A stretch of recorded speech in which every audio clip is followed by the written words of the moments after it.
Good morning, viewers. You're now watching Hornbill TV's Morning Pulse. Assam Chief Minister Himanta Biswa Sarma distributed checks to approximately 20,099 women beneficiaries under the Mukhyamantri Mahila Udyamita Abhiyan at a grand public event held at Borjalinga Pioneer Sangha Field in Dholai Assembly Constituency, Cachar District on Saturday. Addressing the gatherings, the Chief Minister said if the women utilize this financial assistance properly and run successful business, the government will provide additional grants ranging from Rs 10,000 to Rs 50,000. He also announced additional 3,000 women from the Dholai Assembly constituency will soon be brought under the Arunodoi scheme. Check distribution in the entire Barak Valley to be completed within 15 days. Later on, being quizzed by journalists over a proposed flyover in Silchar, he said flyover depends on public support. The project will be constructed only if it receives adequate public support. If certain sections continue their opposition, the future of this project may become uncertain. ঢলাই সমষ্টিৰ 20,000 মহিলাক মহিলা উদ্যমিতা অভিযানৰ পুঁজি বিতৰণ কৰিলোঁ। অহাকালি উদাৰবন সমষ্টিত বিতৰণ কৰিম আৰু এক প্ৰকাৰ বৰাক ভেলীত আৰু 15 দিন 20 দিনৰ ভিতৰত সব মহিলাই এই টকা পাই যাব। সাপোৰ্ট কৰিলে হ'ব। যদি বিৰোধিতা কৰে তো মইতো জোৰ কৰি কৰিব নোৱাৰো। সাপোৰ্ট কৰিলে হ'ব, বিৰোধিতা কৰিলে নহ'ব। এটোতো আমি তো পাব্লিকৰ ৰিকুৱেষ্টত কৰিছো। পাব্লিকে বিচাৰিলে হ'ব, নিবিচাৰিলে নহ'ব। এতিয়া মইতো নিউট্ৰেল মানুহ। আমিতো ঝগড়াই পড়বেন না। পাব্লিকে ডিসিশন আমাকে দিবেন, তখন আমি কাজটা শুরু করবে। আমি রেডি হয়ে আছে। কন্ট্রাক্টর রেডি, টাকা রেডি। আপনাদের বললে কাল থেকে শুরু করেন, আমি কাল থেকে শুরু করতে পারবো। কিন্তু আমি কারো সঙ্গে ঝগড়া করবেন না। তো পাবলিক সাইটও হবে। আপনাদের একটা কনসিয়াসনেস ক্রিয়েট করেন। কেন তারপরে আমি বিতর্কে পড়তে চাই না। National Highway 66 in Kerala collapsed on Friday evening near Kottayam in Kollam's Mailakaddu, where the retaining wall and service road gave way on the under construction Mevaram Kadapattukona stretch. 4 vehicles, including the bus, were stranded in the crater, but locals and police rescued all passengers without injuries. There is stiff competition for taking the credits of whatever happens regarding the national highway. Everybody says that it is their brainchild and they are responsible for the national highway here. But whenever something goes wrong, whenever there is a serious lapse, they are never bothered to take the responsibility, neither state government or the central government. But whatever happening is, it was shocking to learn that that school bus was carrying by about 32 students in that. If something went wrong means, so this is a serious lapse and series of lapse, serious lapse and series of lapse that's been happening. Says that it's not our duty to take this. It's all about a national highway, and national highway is born to do that job. So how you react to it? How about all those drawn visuals of taking the credits of national highway? And I must say that the central government and NHAI, they are equally responsible. They are more responsible. I must also say that they are more responsible. But CPM must stop taking credit of all those things that is happening, and they must not skip away from responsibilities. NHAI, the design is, I must say, the design is anti-Kerala. It is not at all connected to the way Kerala needs the highway, and they are not giving a patient hearing even for representatives like us. Whenever we say something on this regard, they are saying that you are not competent enough to say on engineering things. But they are failing miserably. Now this has to be seriously thought. This is not a flood time, and this is not a seriously raining time also. Even now, if it happens, so means what will happen if it is seriously raining? We are concerned even after the completion, it can happen. So they have to recheck on what has to be done and this kind of elevated thing that they have done, the embankments. In a shocking incident of alleged negligence, the body of a man kept in the mortuary of the Haridwar District Hospital in Uttarakhand was found gnawed by rats. The discovery led to angry protests by the deceased family members and local community who accused the hospital administration of serious lapses in maintenance and hygiene. According to report received, the body was identified as belonging to 36-year-old Lakhan Kumar, who died of heart attack on Friday. मेरा नाम मनोज कुमार, ये मेरा साला है। कल शाम को लगभग 5 बजे मेरे पास फ़ोन आया एम्बुलेंस वाले का कि हम आपके रिलेटिव में जो है उनको लेके जा रहे हैं मिला हॉस्पिटल, आप वहीं पे आ जाओ। उसके बाद मैं फिर पीछे से पहुंचा, मैंने आके डॉक्टर से बात करी। डॉक्टर ने कहा कि इनके अंदर कुछ नहीं है। डॉक्टर ने कहा कि इनको ना हॉस्पिटल ले जाओ और वहाँ जाके फ्रिज में इनको करवा दो और सुबह इनका पोस्टमार्टम होगा, आप फिर बॉडी आपको मिल जाएगी। लेकिन जब मैं सुबह रात को 12:30 बजे करीब मैं यहाँ पर दोबारा फिर आया, मैंने कहा एक बार बॉडी दिखा दो, तो इन्होंने मेरे को मना कर दिया, कह रहे बॉडी सुबह ही दिखी जाएगी। मैंने कहा रात को ही मैंने पूछा, फिर रात को 12:30 बजे भी, शाम को 7 बजे भी पूछा। मैंने कहा फ्रिज ठीक है? इन्होंने कहा बिल्कुल ठीक है। और मैंने कहा किस चीज़ की जरूरत तो नहीं है? इन्होंने कहा केवल एक कंबल ला दो। मैंने कंबल ला दिया और कंबल उनको उड़ा के मैं चला गया यहाँ से। दोबारा फिर 12:30 बजे जब आया, मैंने उनको कहा कि एक बार और दिखा दो, इन्होंने मना कर दिया। जब फिर सुबह जब मैंने बॉडी यहाँ से पोस्टमार्टम के लिए निकाली मेरे और मेरे भाइयों ने, तो देखा चूहों ने सारा इसकी बॉडी उतर रखी है, सिर से भी, आंख से भी, कान से भी और नाक से भी। बहुत बड़ी लापरवाही है, बहुत बड़ी लापरवाही है। मैं तो इसको ये कहता हूँ कि मेरा भाई तो चला गया, किसी और के साथ ऐसा ना हो और जो जिम्मेदारी ऑफिसर है उनको बर्खास्त। जिला अस्पताल की मोर्चरी में एक मृत व्यक्ति की शरीर रखा गया था और संभवतः ये भी बताया जा रहा है कि उन्होंने अपनी तरफ से कुछ अपना अंगदान करने के लिए भी कहा था, लेकिन किसी भी परिस्थितियों में वो नहीं हो पाई। तो अभी परिजनों का आरोप है कि आज जब पंचायतनामा के बाद पीएम की कार्रवाई चल रही थी तो उसमें उनके आंख के कुछ पार्ट पे उनके द्वारा ये बताया गया था कि किसी जानवर के द्वारा हमला किया जाना, जिसमें कि चूहा बताया। तो उस संबंध में लोग काफी यहाँ पे आक्रोशित थे। सूचना मिलते ही तत्काल एसडीएम साहब, मैं स्वयं, हमारे सीओ सिटी साहब, हम पुलिस प्रशासन भी पहुंचा। प्रथम जो था कि लोगों को यहाँ पे समझाना, शांति व्यवस्था को कायम करना। अभी सभी पक्षों से बात हो गई है। उन लोगों ने जो भी चीजें बताई गई हैं तो उस संबंध में डीएम सर, एसएसपी सर को हम लोगों के द्वारा रिपोर्ट किया गया है। जिलाधिकारी महोदय के द्वारा इसमें अभी एक हाई लेवल कमेटी बनाई गई, जिसमें एडीएम साहब के नेतृत्व में एक टीम बनाई गई है, जिसमें टेक्निकली जो मेडिकल एक्सपर्ट लोग हैं उनको भी उसमें रखा गया है। एक बार उनकी जांच की फाइंडिंग आ जाएगी तभी इस पे जो आरोप है उसके संबंध में हम कुछ कहने की स्थिति में होंगे। अभी यहाँ यथास्थिति मतलब शांति व्यवस्था बनी हुई है और जो मृतक थे उनका पंचायतनामा की कार्रवाई होने के बाद पीएम की कार्रवाई भी आधी हुई थी। तो अभी जो यहाँ पे इंचार्ज हैं एसीएमओ साहब, उनके द्वारा ये कहा गया कि अभी पोस्टमार्टम कंप्लीट नहीं हुआ है, तो पुनः परिजनों को समझाने के बाद, जो इनके मित्र हैं उनको समझाने के बाद पोस्टमार्टम की कार्रवाई प्रचलित है और शेष जो भी चीजें होंगी वो इंक्वायरी के बाद ही हम आपसे शेयर करेंगे। देखिए, आरंभिक तौर पे यहाँ पे लोगों में नाराजगी थी। सूचना मिलते ही हम सभी लोग आ गए थे, सभी से बात की गई। अभी शांति व्यवस्था बनी हुई है, वो भी इस चीज को समझ रहे हैं। हमने उनको ये बताया कि जो भी आपने यहाँ पे मौके पे देखा है और जो भी आपकी आपत्तियां हैं उसको एक रिटर्न में भी दीजिए और जो सक्षम कमेटी बनी है जो जांच के लिए, उसके सामने भी रखिए और संपूर्ण जो प्रक्रिया है उसकी पे वीडियोग्राफी भी कराई जा रही है और जो भी उसमें जांच रिपोर्ट में होगा उसी हिसाब से सक्षम अधिकारी द्वारा एक्शन लेंगे। The suspended MLA of Trinamool Congress, Humayun Kabir, laid the foundation stone for the reconstruction of the controversial Babri Masjid in Murshidabad. He said no one can move a single brick as the 37% Muslim population of Bengal would build it at any cost.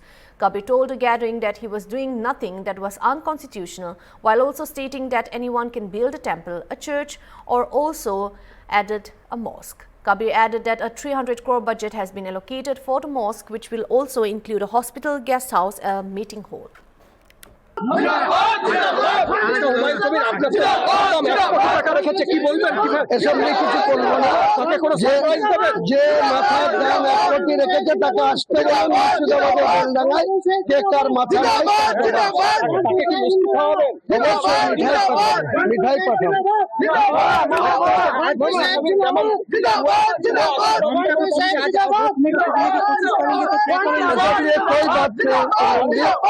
का काम है मेरा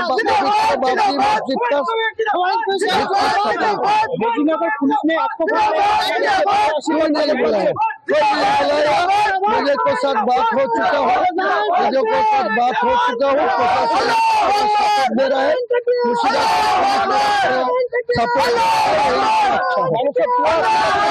করে দেওয়া হয়েছে, remove করে দেওয়া হয়েছে, তোড়ে দেওয়া হয়েছে, তার যোগ্য জবাব আজ থেকে শুরু হবে বাংলার মাটিতে, মুর্শিদাবাদের মাটিতে, বেলডাঙ্গার মাটিতে। আমি সোজা ভেন্যুতে যাব, যেখানে আমার আজকে আনুষ্ঠানিকভাবে কোরআন তেলাওয়াত শুরু হবে 12টা থেকে 2টো পর্যন্ত প্রোগ্রাম হবে। ওর মধ্যে রিমোটে যে ভিত্তি স্থাপন, সেটা এত লোকের সমাগম, আমি যেখানে সভা সেখান থেকে 1 কিলোমিটার দূরে আমার ভেন্যু, সেখানে যেতে পারবো না। অনলাইনে রিমোটের মধ্যে আমি ওটাকে মিটিং স্থলে যাচ্ছি। অনেকে বলছেন পর্যাপ্ত জমি নাকি সংগ্রহ করা হয়, ওসব নিয়ে কোনো অপপ্রচারের যোগ্য জবাব আমি আজ থেকে প্রতিজ্ঞা আগে থেকে 1 বছর আগে থেকে বলেছি। যারা এসব বলছে তাদের মুখ পুড়বে, এইটুকু আপনাকে বলছি, আমি তার বাইরে কিছু বলবো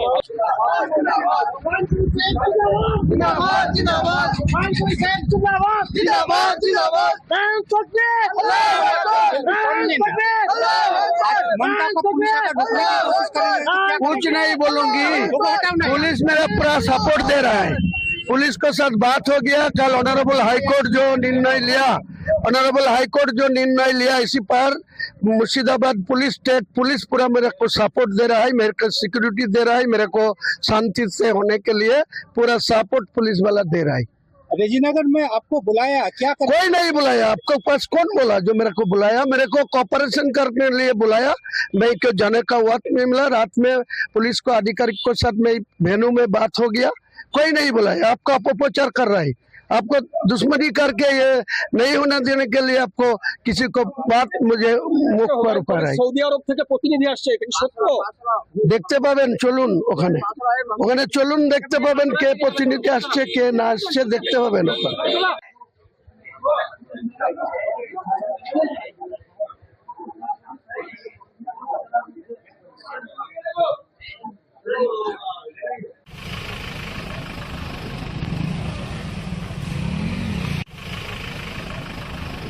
Meanwhile, West Bengal Minister Siddiqullah Chaudhary requests for peace and that a mosque is not a field for politics. Stating that the government totally opposed this, he said there should not be any such thing that creates distance between the people. BJP, however, accused West Bengal Chief Minister Mamata Banerjee of deliberately fueling religious polarization in the state by allowing suspended Trinamool Congress MLA Humayun Kabir to polarize Muslim. देखिए, गोदी media ने Murshidabad issue, फिर बाबरी मस्जिद, फिर 6 दिसंबर, फिर यहाँ के एक विधायक जी को लेकर ऐसा माहौल बनाया, मालूम होता कि बम फट रहा है, न जाने क्या हो जाएगा। तो इस बारे में हमको तकलीफ पहुँची, हमने इसको सोचा है। हम लोग ज़्यादा बड़ा नहीं, छोटे आदमी है, लेकिन हमारी जिम्मेदारी बनती है मुल्क वालों को, मुर्शिदाबाद के बाशिंदों को हम रास्ता बताएं। पहली गुजारिश ये है कि अमन और पीस का रास्ता सबको अपनाना पड़ेगा। और मस्जिद कहीं बनती है अल्लाह के लिए, क़यामत तक के लिए उस ज़मीन को अल्लाह के हाथ सुपुर्द करना पड़ेगा। सियासत का मैदान मस्जिद नहीं है, ना मस्जिद सियासत है, ना सियासत मस्जिद है। इसमें 100 हमारा विरोध है। हाई कोर्ट ने जो ऑर्डर दिया है उसका कहना है कि हमारे जुरिडिक्शन नहीं है। Government of state, central government से कहा लॉ एंड ऑर्डर आप देखिए जो भी सो। यहाँ जो समझदार लोग हैं, बुजुर्ग लोग हैं, उनसे गुजारिश है आप इस चीज़ को ऐसा न करें कि कभी कोई गोलमाल हो, तमाम लोग उससे नुकसान पे आ जाए। मुर्शिदाबाद को देखकर बंगाल का विचार नहीं कर सकते, हिंदुस्तान। हमें तो सोचना पड़ेगा गायघाटा में, अशोकनगर में, बनगांव में, ताहिरपुर में और हावड़ा शियालदा में आने जाने में एक साथ सब मिलते रहते हैं, आते जाते हैं। ऐसी कोई बात ना हो जिससे लोगों में दूरी पैदा हो, घृणा पैदा हो, ये नहीं होना चाहिए। आपसे भी गुजारिश है, पीस को आप फैलाइए।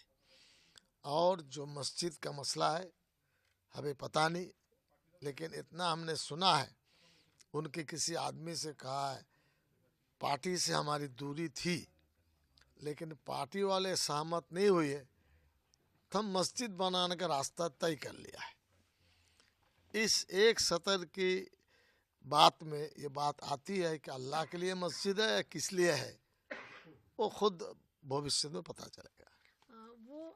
बाबरी मस्जिद का नींव रख दिया है, बहुत भारी संख्या में भीड़ थी वहाँ पे, उनके समर्थक थे, ईंट पत्थर ले जाया गया और नींव रखा गया, कैसे देख रहे हैं इसको आप? देखिए, आज जो दिखाई दे रहा है सरफेस पे, ये लास्ट 15 सालों में ममता बनर्जी ने जो अपीजमेंट पॉलिटिक्स किया है, ममता बनर्जी ने जो सांप्रदायिक राजनीति की है, एक समुदाय को सामने रखते हुए उनके हितों की रक्षा करते हुए, उसका ही ये हम बाहर जो चीज़ आई है वही प्रकाश जिसे बोलते हैं, उसका ही आप देख रहे हैं चेहरा। ममता बनर्जी के द्वारा ये हो रहा है और इसमें पूरा ममता बनर्जी का समर्थन है। अगर आप देखेंगे तो आज भी हुमायूं कबीर साहब ने स्टेटमेंट दिया है कि पुलिस से हमें पूरी सहायता मिल रही है, पूरी सहयोग मिल रहा है। अगर ममता बनर्जी नहीं चाहती सच में कि बाबरी मस्जिद बने तो हुमायूं कबीर को अरेस्ट कर लेना चाहिए था। बीजेपी का कोई प्रोग्राम होता है तो पुलिस जाके मंच तोड़ देती है। बहुत सारे जगह पे ऐसी घटना घटी, आपने भी दिखाया बहुत सारी जगह पे, सारे मीडिया जानते हैं। क्यों मुर्शिदाबाद में जाके मंच तोड़ने का साहस नहीं हुआ? तो पैसिव अंडरस्टैंडिंग चल रही है और ममता बनर्जी का हाथ इसके पीछे है, इसीलिए पुलिस उसको सहायता कर रही है, हेल्प कर रही है। कह रही है कि हम की राजनीति नहीं करते हैं, इसलिए हमने उस एमएलए को बाहर कर दिया, पार्टी से हमें कोई वास्ता नहीं है। और दूसरी तरफ सिक्योरिटी दे रही है, भारी संख्या में पुलिस बल तैनात है, वहाँ पुलिस बल तैनात है, सिक्योरिटी दे रही है। और ममता बनर्जी ही पॉलिटिक्स जो करती है वो सांप्रदायिक पॉलिटिक्स करती है, और ममता बनर्जी जैसा सांप्रदायिक राजनीति करने वाला कोई नहीं है। जो मुलायम सिंह नहीं कर पाया, जो बाकी लोग जो जिनको मुसलमानों का सबसे बड़ा मसीहा माना गया, कभी तो मुलायम सिंह जी को तो मुल्ला मुलायम भी कहा जाता था, लेकिन वो भी जो करने का साहस नहीं दिखाया वो ममता बनर्जी ने किया है। और ममता बनर्जी अभी हिंदुओं को बुद्धू बनाने के लिए, हिंदुओं को ठगने के लिए, इसको सिर्फ सस्पेंड दिखाने के लिए सस्पेंड किया है। इसका बंगाल में वाले कुछ महीनों में चुनाव, देखिए, मुझे लगता है इस बंगाल के हिंदुओं को सोचना चाहिए कि आज अगर मुर्शिदाबाद में बाबरी मस्जिद बन रही है, तो बाबरी मस्जिद जब बन रही है तो बाबर जो काम किए हैं, हिंदुओं को मारना, काटना, मंदिर तोड़ना, वो आगे आने वाले समय में शुरू हो जाएगा। कुछ तो शुरू हो चुका है कुछ हिस्से में। हमने देखा मुर्शिदाबाद में दंगा हुआ था, बेलडंगा में हुआ था, हिंदुओं के मंदिर तोड़े गए, घर तोड़े गए। हमने देखा कि मुर्शिदाबाद में लोग अपने जमीन से, अपने घर से पलायन करके मालदा डिस्ट्रिक्ट में जाके आश्रय लिया, वैष्णव घाटा में जाके आश्रय लेने के लिए वो बाध्य हो गए। तो मुझे लगता है कि जिस तरीके से बंगाल की सिचुएशन बदल रही है, आगे आने वाले समय के लिए हिंदुओं को सोचना होगा कि बंगाल को अगर छोड़ना है तो कहाँ जाके रहेंगे। South Asia analyst Michael Kugelman has described Russian President Vladimir Putin's recent visit to India as successful and one of the most important engagement between the two nations in recent years, noting that Prime Minister Narendra Modi personally receiving Putin at the airport following the Russian president's arrival in the country underscores how significant the New Delhi-Russia relationship is. Speaking on the President of the Russian Federation's recent two-day state visit to India, during which he co-chaired the 23rd India-Russia Annual Summit, Kugelman said PM Modi's move has sent a powerful message to the West about the enduring strength of India-Russia ties despite intense Western pressure, particularly from the US. The remarks by Kugelman come a day after President Putin concluded his two-day state visit to India on Friday, which has been viewed as an essential step in strengthening the comprehensive strategic partnership between the two nations. He later spoke to NI about the visit. Let's have a look. It was a successful visit, and I would argue that it was one of the most important summits between the two leaders in quite some time for two main reasons. One, It's, of course, the first time that Putin has come to India in 4 years. It's the first time since the Russian invasion of Ukraine. So the fact that it had been so long meant that it was very important to have a successful summit so that the two leaders could reassert the importance and strength of this very special relationship. The second reason why it was such an important visit is that it comes at a what I would describe as a precarious moment, in the sense that India is under significant levels of pressure from the West, particularly the U.S., to reduce its energy imports from Russia, and indeed it has reduced some of those imports in recent weeks. So I think that it was important for these two leaders to show that even in the face of a lot of pressure from the West, this is a relationship that will endure, and that's why I think it's very important that Prime Minister Modi sent a very strong signal to some key audiences in the West, including in Washington, when he went to the airport himself to meet President Putin. This sort of is outside of protocol. It's not a typical thing to be done, but the fact that he did that, I think, was a very strong gesture that showed his own personal, it reflected his personal views of President Putin, and it also, I think, reflected just how strong the relationship is between India and Russia. At one point as well that experts here in Delhi and as well as in some in US believe that US tariff, which was supposed to deter India from buying Russian oil, have nudged the two countries closer to each other. Do you also believe that? And what is the future of the ties between India and Russia? I would argue that it is a bit of a challenging moment for the India-Russia relationship. I mean, mainly because of all the pressure coming from the West and the fact that India has now, at least for now, reduced its energy imports from Russia, which is going to affect one of the pillars of the partnership. And I think that one could also look at the security aspects of cooperation, where we've seen some delays in getting Russian military equipment to India. And I think that the war in Ukraine makes things even more complicated, because I think that one cannot ensure that these weapon shipments will make it to India on in Ukraine with its war there. And energy and arms have really been two of the key aspects of cooperation between the two. I think that this is a relationship that will endure. It has to endure. There's no question that it's going to endure, but it might need to identify some new areas of focus. That might need to reassess how current aspects of cooperation are carried out. I think that one could talk about looking for different areas of commercial cooperation to focus on, and I think that India certainly wants to look at ways to increase exports to Russia to achieve a better trade balance with Russia. There was a lot of discussion at the summit about agriculture, about pharmaceuticals, and other things. That's important. I think that the cultural cooperation aspect of this relationship is critical. Both publics have a lot of love for the other side. So I think that would be good. The joint statement did emphasize cultural cooperation. So cultural connects are important to look at. And I think, this is a relationship that could also benefit from the two countries partnering in certain geographies.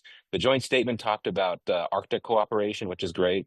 But one thing that I've argued is that Central Asia could be a place where these two countries can look to work more closely together. India has been trying to increase its access to Central Asia. It's been trying to build up ties with Central Asia. For geographic reasons, it's not that easy to do. I think Russia can be helpful because of its own influence in that region. And of course, China has its own influence in Central Asia. Pakistan has been trying to increase its own access to Central Asia. So I think that India working with Russia, its good friend Russia, could perhaps help advance India's goals in that region. So that's one other thing that I would highlight. That's all for now. For more news, keep watching Hornbill TV.